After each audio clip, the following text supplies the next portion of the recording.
কোথায় চিন্তা করা হলো? তো মধ্যবিত্তদের তো কোনো মনে হয় এটা নিয়ে মানে আমাদের কোনো লাভই নেই। এটা যাদের মানে চাকরিজীবী লোক, যেমন ১২ লক্ষ টাকায় কোনো কর ছাড়, আমাদের তো ১২ লক্ষ টাকা ইয়ারলি ইনকাম নেই। সেই ক্ষেত্রে একটু আমাদের আশার আলো দেখা যায়, যেহেতু যদি কাঁচামালের দাম কমে, হোলসেলেও কমবে, তবে আমরাও একটু কম পাবো, প্রফিটের সংখ্যাটা বেশি পাবো।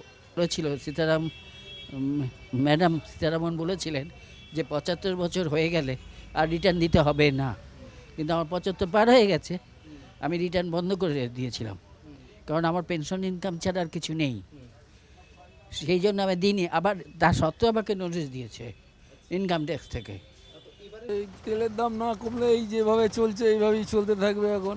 আর যে নতুন গাড়ি তো এই জন্য তো নামছে না। আর আগে যে পরিমাণে নতুন গাড়ি নামছিল এখন তো আর সে পরিমাণে নতুন গাড়ি নামছে না, কারণ ওই তেলের দাম বৃদ্ধি, ট্যাক্স, ইন্স্যুরেন্স সমস্ত কিছু ডবল হয়ে গেছে। তারপর